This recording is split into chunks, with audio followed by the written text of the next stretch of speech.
that said Conservative Women for America is behind all of those bills, and we'll be in there putting our shoulders behind that as well.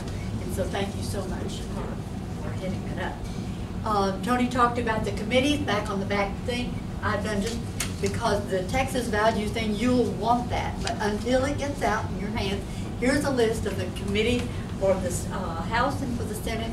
And again, there's another list back there of all the representatives and the senators and their district numbers, their telephone numbers.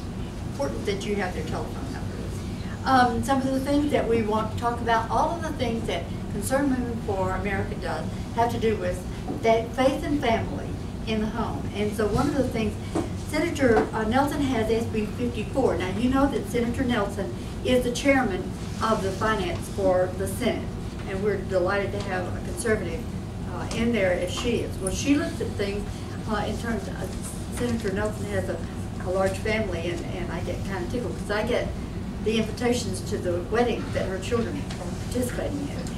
She's very much a faith and family woman, and so as she is doing this job of watching for the finances for our Senate, she's going to be watching at it from a faith and family point of view as well. And we want to affirm her in that.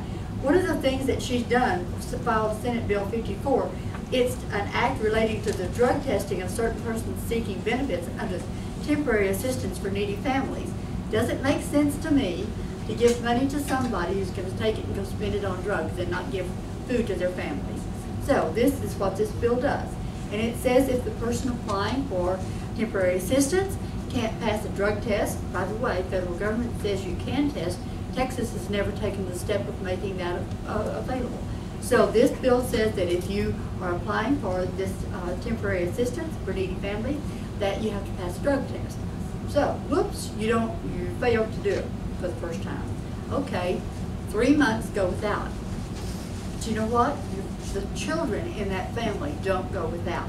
They get another person to apply for that to take care of their needs while the person, you pass it again in 6 months, fail it again, then you're out. And if you do it after 6 months, then you're out permanently. But it does not negate the children getting the assistance they need. So here's the background. It passed in the Senate last session, 31-0. It went nowhere in the House. Does that tell you something? So we're going to try to get through the Senate again, see what we can do in the House. Here's the background. Here's the talking points right here.